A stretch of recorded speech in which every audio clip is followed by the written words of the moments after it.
Good morning student. आज हम कक्षा 4 की हिंदी की पाठ्य पुस्तक सुनहरी धूप के पाठ संख्या 5 अर्जुन सिंह पढ़ने जा रहे हैं। अर्जुन सिंह एक छोटा सा बालक है, उसकी कहानी है जिसके अंदर अर्जुन सिंह को छोटी अवस्था में भी देश के लिए देशभक्ति कैसे उत्पन्न होती है उसके बारे में इस पाठ में बताया गया है। देशभक्ति की भावना हमारे देश के बच्चों में समाई हुई है। इतिहास के पन्नों पर उभरने वाले महान देश प्रेमियों की शक्ति का आधार जनता है। जनता से ही सारी शक्तियां मिलती है। प्रसिद्ध स्वतंत्रता सेनानियों के चित्र पहचान, उनके नाम लिखो। पहले में है चित्र है जो सुभाष चंद्र बोस का है, दूसरा भगत सिंह, तीसरा चंद्रशेखर आजाद, चौथा रानी लक्ष्मीबाई का चित्र दिया गया है।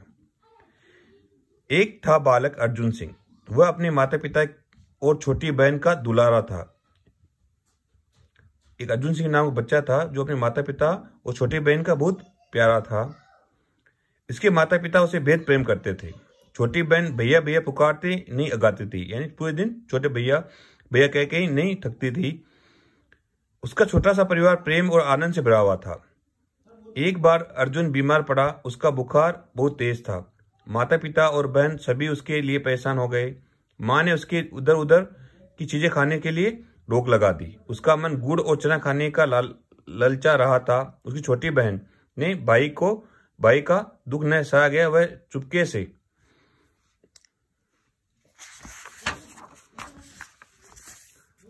से भाई के लिए गुड़ और चना ले आई और उसने भाई को खाने के लिए दे दिया। कुछ दिनों बाद अर्जुन का बुखार उतर गया। भाई के मन से बहन की प्रेम की भावना और गहरी हो गई। यानी एक बार वो बीमार हुआ था तो उसकी मम्मी और पापा ने बाहर की चीजें खाने के लिए मना कर दिया था इधर उधर की, लेकिन उसका मन चना और गुड़ खाने का था तो उसकी बहन ने उसके लाके दिया और वो उसने खाया। उसके बाद वो ठीक हो गया। उसके भाई बहन का प्यार वो और गहरा हो गया था। एक दिन लोगों ने सुना था कि कौम झंडे का जुलूस निकालने वाला, कौम का मतलब स्वदेशी, कुछ स्वदेशी झंडे का जुलूस निकालने वाला है। सभी देशभक्तों के दिलों में आनंद और उत्साह की भावना समा गई। यानी ऐसा जुलूस निकलेगा तो सबके मन में आनंद और उत्साह होने लगा कि भी स्वदेशी नाम का कोई स्वदेशी के लिए जुलूस निकलेगा तो सब अपन उसमें शामिल होंगे।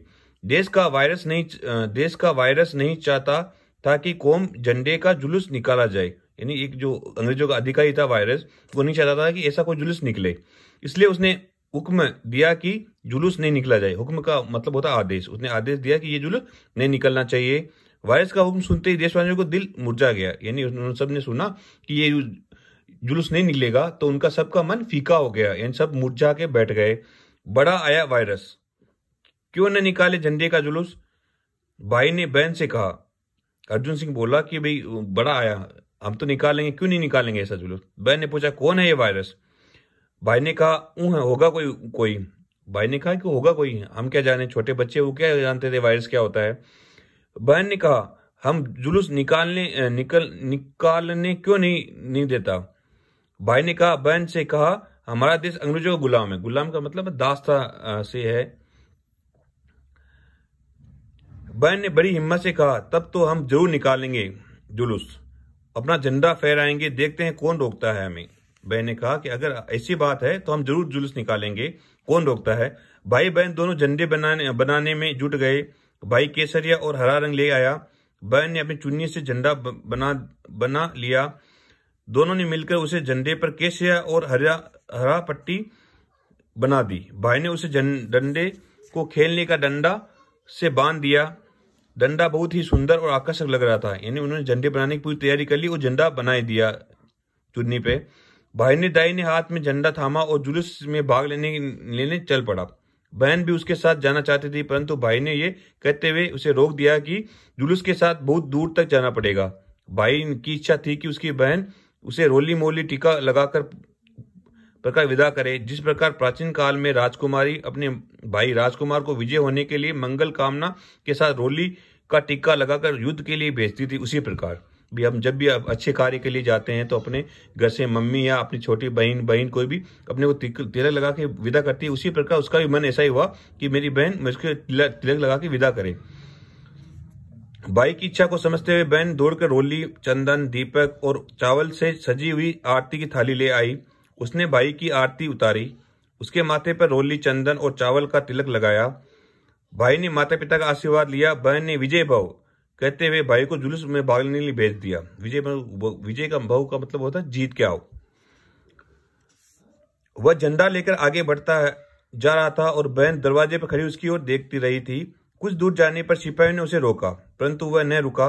सिपाही भी उसकी हिम्मत देखकर हैरान हो गए, परंतु सरकारी हुक्म के अनुसार बालक को आगे नहीं बढ़ने दे सकते थे। यानी उसको वायरस का जो आदेश आया था कि किसी को नहीं झंडा लेकर नहीं निकलना देना चाहिए, यानी स्वदेशी जो जुलूस वो नहीं निकल देना चाहिए, उसका पालन करने के लिए वो सिपाही खड़े थे।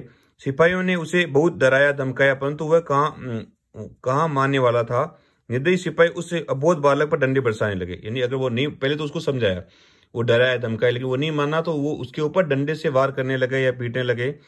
बालक आहत होकर गिर पड़ा। आहत मतलब बेहोश होकर गिर पड़ा। उसके सिर पर, हाथ और पैरों पर बहुत चोट आई, परंतु उस स्थिति में उसने झंडा हाथ से नहीं छोड़ा और गिरने नहीं दिया। यानी इतना होने के बावजूद उसने झंडा अपने हाथों में थामे रखा और उसे गिरने नहीं दिया।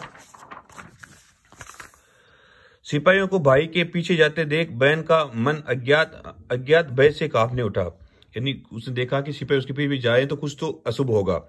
वह भागते भागते वहां पहुंची। भाई ने झंडे को बहन के हाथों में थमा दिया और वह मूर्छित हो गया। यानी वो बेहोश होकर गिर गया। उसने भाई के सिर को अपनी गोद में रखा और सहायता के लिए लोगों को पुकारने लगी। इसके बीच उसके माता पिता और कई सज्जन लोग सहायता के लिए पहुंच गए। वह वीर बालक को लोग अस्पताल ले गए।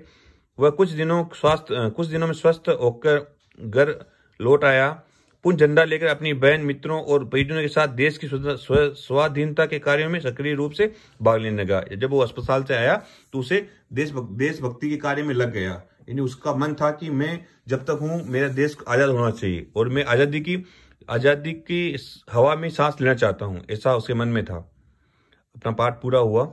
शब्दार्थ देख लेते हैं। दुलारा का मतलब होता है प्यारा। कौमी यानी स्वदेशी। हुक्म यानी आदेश। चुनी यानी चुनरी। सक्रिय यानी क्रिया में पूरी तरह लगा हुआ। अघाना मतलब तृप्त होना। जुलूस यानी लोगों का समूह। गुलाम यानी पराधीन। मूर्छित यानी बेहोश। धन्यवाद। आगे जो क्वेश्चन आएंगे वो अगली वीडियो में भेजे जाएंगे।